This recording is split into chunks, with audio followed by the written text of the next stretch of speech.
Dernière vidéo du chapitre 1 dédié à l'introduction. On va parler ici de la compilation, mais principalement du débogage.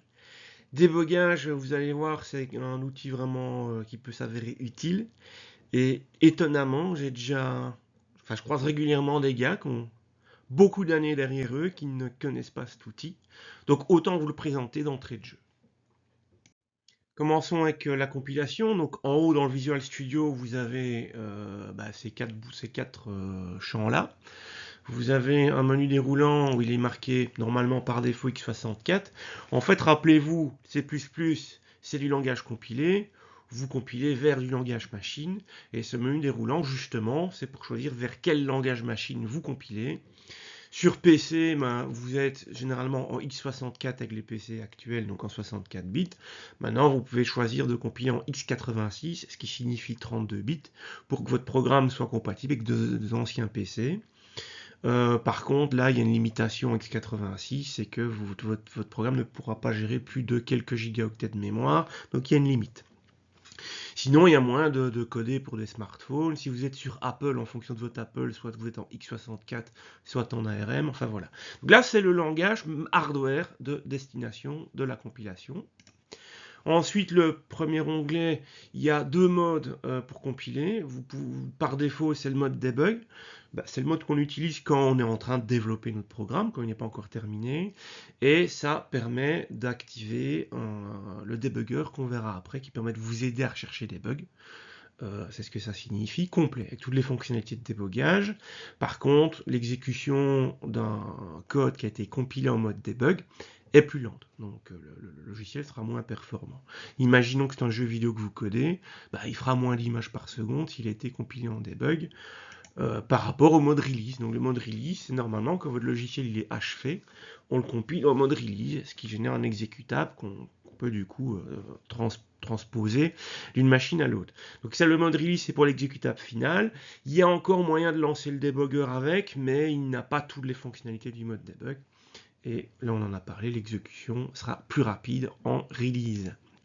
Alors, une fois que vous lancez la compilation, il y a deux boutons. Donc voilà, il y a pour compiler en activant le debugger et à compiler sans activer le debugger. En fonction de ce que vous voulez faire, vous avez ces deux boutons-là.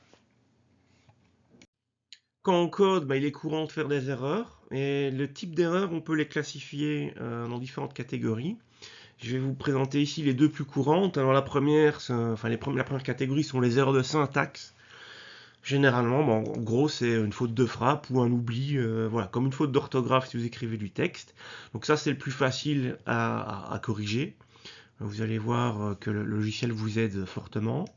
Et l'autre grande catégorie d'erreurs, il y en a encore d'autres, mais ce que vous allez rencontrer souvent, sont les erreurs de logique. En gros, c'est ce que vous avez codé fait pas ce que vous attendiez. En gros, dans votre tête, vous pensiez faire quelque chose, vous codez ça en programme dans l'ordinateur, sauf que ce que vous avez tapoté ne correspond pas avec ce que vous pensiez.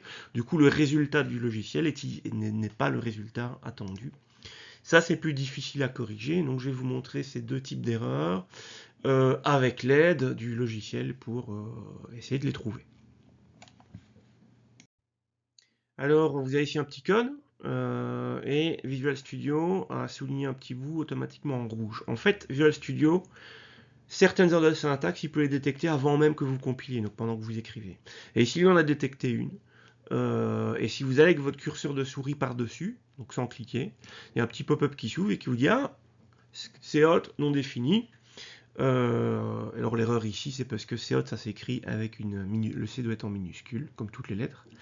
Et donc avec le C majuscule, il ne comprend pas ce que c'est. Donc c'est hot qui sert à afficher quelque chose à l'écran. Donc ça c'est souligné en rouge, il y a d'autres trucs qui soulignent en vert. Les en vert c'est des warnings, donc c'est pas bloquant, votre programme est fonctionnel, mais il dit attention c'est pas bien. Et en rouge, là votre programme il compile pas tant qu'il y a des erreurs de syntaxe comme ça. Donc revoici le code avec l'erreur du C majuscule. Imaginons que vous n'avez pas vu qu'il y avait cette erreur, vous essayez de compiler, avec ou sans debugger, peu importe. Il n'y arrivera pas. Et donc vous aurez cette petite fenêtre qui s'ouvre en disant qu'il s'est passé des couilles. Il suffit de mettre non.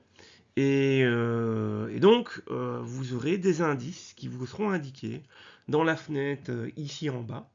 Et de ces indices-là, il vous dit, ben voilà, il vous dit ici, regardez, hein, l'erreur COT n'est pas définie. Et il vous dit aussi sur quel numéro de ligne il a trouvé cette erreur. Donc toutes les erreurs de syntaxe qu'il a détectées sont listées dans cette zone-ci. Et si vous double-cliquez sur la ligne où il trouve l'erreur, il va vous sélectionner cette ligne directement dans le code, ce qui évite de devoir scroller, chercher où est l'erreur. Ça, c'est quand même bien pratique. Maintenant, attention, il ne faut pas faire n'importe quoi. Petite règle, ne commencez pas à corriger les erreurs en fin de liste. Il faut toujours corriger l'erreur qui se trouve le plus haut dans ce listing. Parce que si ça se trouve, en corrigeant votre première erreur, ça va peut-être corriger toutes les erreurs d'après. Parce qu'il arrive des fois qu'une erreur de syntaxe dans le code a des répercussions sur toutes les lignes d'après. Donc en corrigeant cette petite erreur tout en haut, votre code devient clean. Tandis que si vous commencez à corriger par le bas, vous n'allez pas y arriver. Prenons un autre exemple. Donc on a ce code-là. Il y a un truc souligné en rouge, on ne fait pas gaffe, on compile, et boum, il ne veut pas compiler, il y a une erreur, et il nous dit ici qu'il manque un point-virgule en ligne 8. Bon, du coup, Jean Dylan, qu'est-ce qu'il fait? Jean Dylan, il double-clique ou bien il regarde la ligne 8 qui est ici, tac, il regarde là, return 0 point virgule. Si Jean Dylan est complètement à la ramasse, il va taper ça sur Google et on va lui dire que c'est bon. Et effectivement, c'est bon. La ligne 8, si vous regardez bien, il n'y a pas d'erreur dans cette ligne 8. Elle est OK. Alors comment ça se fait que le logiciel dit qu'il y a une couille en ligne 8? C'est parce que quand il compile, il lit ligne par ligne. Il a commencé à analyser la ligne 6. Et la ligne 6, dans la ligne 6, il manque un point virgule. Elle n'est pas clôturée correctement. Du coup, dans son analyse, le compilateur, pour lui, en fin de ligne 6, s'il n'y a pas de point virgule, c'est que la ligne 6 n'est pas terminée. Donc pour lui, la ligne 6 se poursuit en ligne 7, se poursuit également en ligne 8, et du coup, quand on mélange la ligne 6 et 8 ensemble en une seule ligne, c'est pas bon. Voilà, il comprend plus rien. Et donc, il a commencé à merder en analysant la ligne 8. C'est pour ça qu'il vous dit que l'erreur est en ligne 8. Donc faites gaffe, quand vous avez une erreur de syntaxe sur un numéro de ligne, ça veut dire que soit l'erreur est effectivement sur cette ligne-là, soit c'est une ligne un peu avant qui vous a fait foirer la ligne indiquée. Alors, on vient de voir les erreurs de syntaxe et comment on peut se dépatouiller avec ça. Passons aux erreurs de logique. Prenons un exemple ici avec ce code. Donc, on a créé deux variables. Donc, on a la variable x ici qui va contenir le résultat de 5 divisé par 2. En théorie 2,5, et la variable y ici, qui va donc prendre ce 2,5 fois 10, et on peut s'attendre du coup à afficher à l'écran ici de l'instruction COT la valeur d'y, donc 2,5 fois 10, 25. Donc on peut s'attendre à voir 25 qui apparaît à l'écran, sauf que quand on va exécuter le code, il affiche, vous le voyez, il affiche la valeur 20. Donc, quand ça arrive, un truc comme ça, Natsuni, c'est l'autrice du code, elle se dit, bordel, j'ai refait les calculs et tout, ça doit afficher 25, mais ça affiche 20, c'est que le PC qui déconne, l'informatique, c'est de la merde, nanana, on a l'habitude, hein. En plus, vous voyez que le logiciel dit aucun problème détecté, donc c'est pas ma faute, prof, viens ici, ton PC déconne, voilà. En fait, non, il y a bien une erreur, de logique. Sauf que vous voyez ici, on ne le voit pas forcément, ça saute pas aux yeux. L'erreur de logique, le logiciel, comme ça, en compilant, il vous donne aucune information. Et donc, on va essayer de voir comment on peut se dépatouiller. Alors, on va s'aider du débugger. L'idée du débugger, c'est qu'on va pouvoir mettre des pauses dans pendant l'exécution du programme pour aller voir l'état des différentes variables. Et donc, ce qu'on va vouloir faire ici, c'est qu'on va se dire, tiens, on aimerait bien arrêter l'exécution du programme, donc le mettre en pause, entre la ligne 6 et 7. Donc, on aimerait ici, voilà, qu'il exécute la ligne 6, mais qu'il n'exécute pas encore la ligne 7. Et pour faire ça, je clique dans la colonne dans le logiciel là tout à gauche, et il y a un point rouge qui va apparaître, ce qu'on appelle un breakpoint. Et donc, si je compile avec débogage, l'exécution sera arrêtée à cet endroit-là. Si je compile sans débogage, non. Donc il faut activer le débugger pour ça. Et donc voilà, c'est ce qu'on va faire. Et une fois que ça se passe et qu'il stop, qui se met en pause, vous avez une flèche verte qui apparaît dans le breakpoint là où il est arrêté. Et il se met automatiquement, la fenêtre se met sur cette ligne. Et on va pouvoir aller, par exemple, avec le curseur de la souris, je vais me mettre sur la ligne d'avant, qui elle a été exécutée, et je vais juste me survoler la variable x, et il y a un pop-up qui va apparaître et me dire, tiens, x vaut 2. 5 divisé par 2, ça fait 2,5, mais pourtant ça vaut 2. Bon, on verra après pourquoi ça vaut 2. Et comme ça, je peux suivre l'état des différentes variables. Et donc, comme x vaut 2 et que la ligne d'après, on fait x fois 10, ben c'est pour ça que le programme affiche 20. On a aussi, dans la zone d'en bas, on voit l'état des différentes variables. Et si par exemple on a plein de variables, que cette zone est un peu petite, on peut épingler des variables. Si je veux Z42 qui soit affiché en permanence, je peux épingler Z42 pour suivre un petit peu l'état des variables quand je débug. Là, j'ai mis qu'un seul breakpoint, on peut en mettre plusieurs. Si on veut continuer l'exécution après être arrêté sur un breakpoint, on a en haut le bouton continuer. Et soit il va continuer l'exécution, soit il va continuer jusqu'au prochain breakpoint. Et si on se dit, ah c'est bon, j'ai trouvé l'erreur, j'en ai marre, on a le carré rouge pour arrêter l'exécution. Alors pour le fun, finalement, pourquoi est-ce que le programme il affiche 20? Donc on a vu que x valait 2. Et c'est normal, ben, x c'est un nombre entier, c'est une variable entière.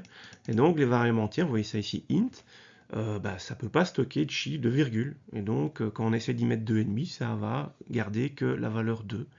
Et c'est vous qui avez demandé de faire ça. Si on voulait que ça marche, ben, il fallait mettre autre chose que int. Hein. Donc ici, il fallait mettre quelque chose qui peut un format qui peut stocker des virgules. Donc par exemple, le format float. Voilà, j'écris super bien. Qui lui aurait stocké la valeur 2,5 et vous aurez les bonnes réponses. Donc, Natsuni, tu vois que c'est pas le PC qui déconne. Le PC, il a fait ce que tu as demandé. Il peut arriver que le débogage ne vous aide pas ou ne soit pas applicable. Voilà, ça peut arriver. Et donc, quelques petites techniques. Bah, la première, c'est d'aller chercher un maximum d'informations. Donc, quand il y a une couille, quand il y a un bug, il faut essayer d'avoir des données pour bah, voilà, essayer d'identifier c'est quoi qui se passe. Et donc, une petite technique bah, toute triviale.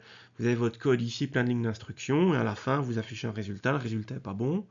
Bah, rien ne vous interdit de rajouter plein d'affichages avant, de résultats intermédiaires, et pour essayer de trouver à partir de quel moment les calculs deviennent incorrects.